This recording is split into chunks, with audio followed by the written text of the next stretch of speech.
यही वो युद्ध जो है हुआ था।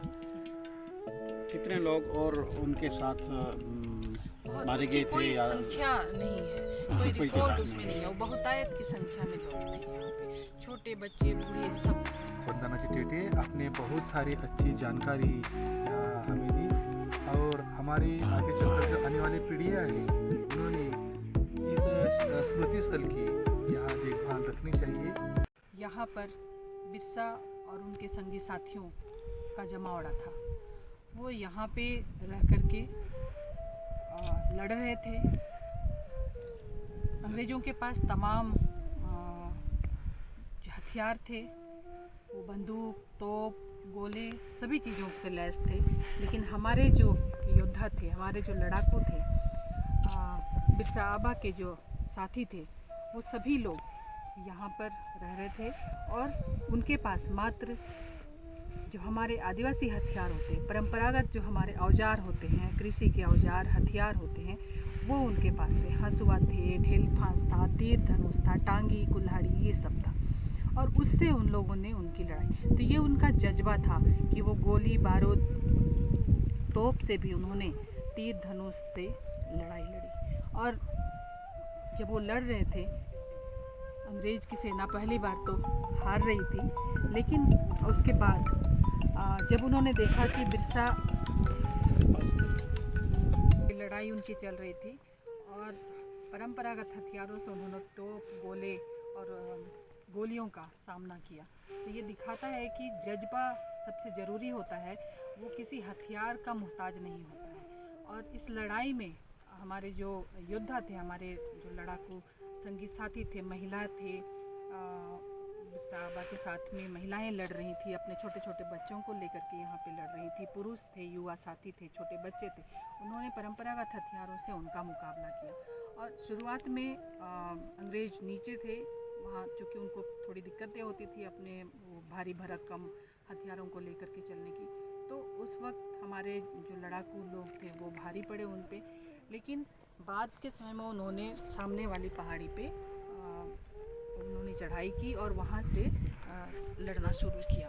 तो हमारे जो लड़ाकू लोग थे यहाँ पे उस वक्त के, बिरसा आबा के जो साथी थे, उनके जो संगी साथी थे, उनके जो सहयोगी थे, अनुयायी थे, वो सारे लोग, तो उनके लिए थोड़ी मुश्किलात हुई और वो काफ़ी जख्मी हुए। पूरा ये जो पहाड़ है, गीतों में उस समय के संघर्ष की कहानियों में कहा जाता है कि पूरा जो पहाड़ है वो गोलियों की आवाज़ से, तोप की आवाज़ से थर्राने लगा था। और हमारे जो लोग थे वो तीर धनुष की लड़ाई लड़ रहे थे।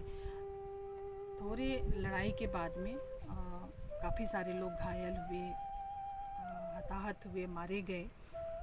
और फिर लेकिन कहते हैं कि यहाँ से बिरसा आबा को उन्होंने मतलब वो यहाँ से हट गए और लेकिन जो दुश्मन था, दुश्मन के गुप्तचर थे, उन्होंने उसको बाद में जो हमारे गद्दार लोग थे, उन गद्दारों के कारण वो पकड़े गए और उनको फिर खूंटी से सिक्कड़ में बांध करके ले जाया गया रांची जेल में। तो ये उसी शहादत, उसी लड़ाई की गवाह है ये धरती।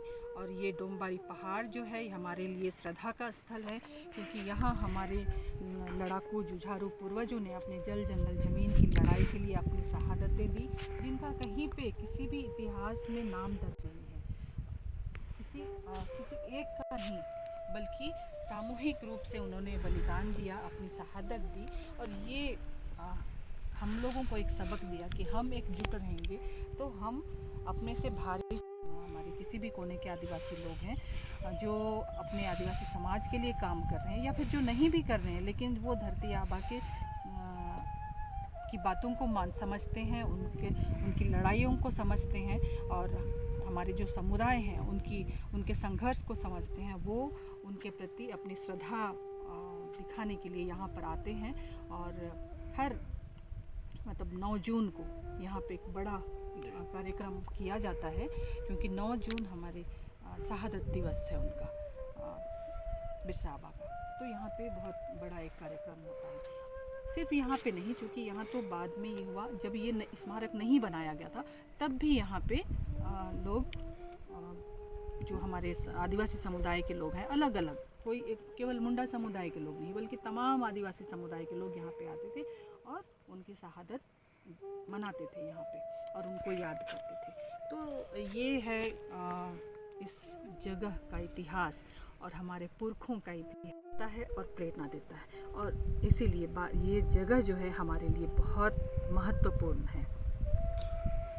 बिरसा मुंडा जो हमारे इतिहास में हमारे ट्राइबल के लिए, सभी ट्राइबल के लिए, सभी राज्यों के ट्राइबल के लिए एक आइकन है फ्रीडम फाइटर के हवाले से। तो अगर उनकी याद में 9 जून को अगर छुट्टी रखी जाए तो इस में आप क्या कहेंगे, और उनके हवाले से और क्या क्या सरकार को करना चाहिए? 9 जून को छुट्टी ज़रूर होनी चाहिए, लेकिन छुट्टी का उपयोग भी घर में बैठने के लिए हमारे लोग तो नहीं करते हैं।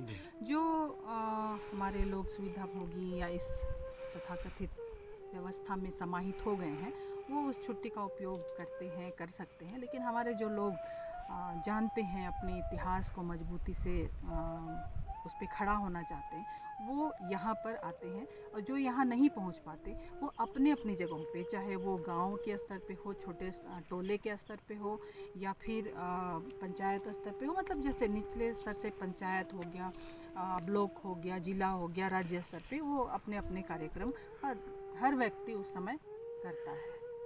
तो निश्चित रूप से, और सरकार की जो आपने बात कही है, तो सरकार से तो हम आदिवासी बहुत ज़्यादा अपेक्षा नहीं रखते, लेकिन इतना तो ये रखते हैं कि ये पर्यटन का बोर्ड आपने लगा दिया, ये पर्यटन का स्थल नहीं है, ये हमारे पुरखाओं के, हमारे शहीदों का शहीद स्थल है, और वो इसलिए पर्यटन स्थल हटाना चाहिए वहाँ से। दूसरी बात इसके रख रखाव की, कि हमने इसे बना तो दिया, लेकिन हम अपने शहीदों को इस तरह से, मतलब ये देखिए कि कैसे टूट फूट हो रही है ना। इसकी टूट फूट रोकनी चाहिए, मरम्मत का ध्यान रखना चाहिए। और ये गंदगी, जिस तरह से लोग अगर पर्यटन का नाम रखेंगे इसको कि ये पर्यटन का स्थल है, तो लोग आएंगे, खाना खाएंगे और गंदगी छोड़ के चले जाएंगे, जो हो रहा है। ये नहीं होना चाहिए। हमारे पुरखों की आत्माएं इस धरती पर हैं, इस जगह पर हैं, तो उनके सम्मान में ये सारी चीज़ों को लोगों को दूर करना चाहिए। और मैं यहाँ के गाँव वासियों के लिए भी मुझे ये है कि उनको पहल लेनी चाहिए कि इस तरह का कोई भी सामान, जो जैसे प्लास्टिक का रैपर है, प्लास्टिक की बोतलें हैं, कांच की बोतलें हैं, वो यहाँ पे नहीं छोड़ी जानी चाहिए। ठीक है, उसके लिए कचरा का रख दिया जाए नीचे कहीं, जहाँ पे वो डिस्पोज किया जाना चाहिए। तो मैं तो सरकार पर बहुत ज़्यादा नहीं करती हूँ। हाँ, अगर वो सरकार कुछ करना चाहती है तो इस स्थल की मरम्मत, देख रेख की जिम्मेदारी ले, और उससे कहीं ज़्यादा हम हमारे पुरखों की जिम्मेदारी लें, हम गांव के लोग इस चीज़ की, इस पंचायत के लोग इस चीज़ की जिम्मेदारी लें कि यहाँ पे ऐसा चीज़ कुछ नहीं होना चाहिए। जी, बहुत बहुत शुक्रिया वंदना जी, आपने इसके बारे में हमें पूरी जानकारी दी कि इस जगह की क्या इम्पोर्टेंस है। और ये जो पहाड़ है, इसको साइल रकब, इसका नाम है साइल रकब। आप जब उस धरती आबा की कहानी पढ़ेंगे, जीवनी पढ़ेंगे, उनके बारे में जो गीत सुनेंगे, तो इस पहाड़ का नाम आपको ये करेगा, ये साइल रकब है। साइल रकब, हाँ। यही वो युद्ध जो है हुआ था, तो कितने लोग और उनके साथ मारे गए थे? कोई संख्या नहीं है, कोई रिकॉर्ड उसमें नहीं है। वो बहुतायत की संख्या में लोग थे यहाँ पे, छोटे बच्चे बूढ़े सब यहाँ पर थे। जब रांची जेल में उनको लिया गया तो उनके साथ उसके बाद क्या? उस समय उनके घर के लोग भी, उनके साथी लोगों में से कई सारे लोगों को ले जाया गया था, उनके भाइयों को भी ले जाया गया था, उनकी भाइयों की पत्नियों को भी ले जाया गया था, लेकिन वो बाद में उनको तुरंत छोड़ दिया गया। लेकिन उनके जो भाई हैं, उन लोगों को वहाँ पर रखा गया, और लास्ट में जो ये खबर फैलाई गई कि उनको हैजा हुआ और उनकी मृत्यु हो गई। तो ये एक संदेहास्पद बयान है, क्योंकि हैजा कोई एक बीमारी नहीं है कि एक व्यक्ति को लगे, वो महामारी होती है। तो अगर एक धरती आबा को अगर होती है तो बाकी जो उनके साथ थे उनको क्यों नहीं हुआ? ये एक सवाल अभी तक है जिस पे फिर से इतिहासकारों को, हमारे लोगों को सोचना चाहिए, उस पर उसकी खोजबीन करनी चाहिए। उस पर कोशिश करनी चाहिए, तहकीक करनी चाहिए, ताकि जो हकीकत है हाँ, वो वो खुद सामने से- आए। शुक्रिया जी वंदना जी टेटे, आपने बहुत सारी अच्छी जानकारी या हमें दी, और हमारे आगे चलकर जो आने वाली पीढ़ियाँ हैं उन्होंने इस स्मृति स्थल की यहाँ देखभाल रखनी चाहिए कि आसपास के जो हमारे जो पंचायत है और जो पेशाच के अंतर्गत अभी ग्राम पंचायत ग्राम सभा पर बहुत कार्यभार सौंपा है, तो उन्होंने ये कामकाज करना चाहिए। तो बहुत सारी जानकारी लेकर हम इस स्थल से विदा होते हैं।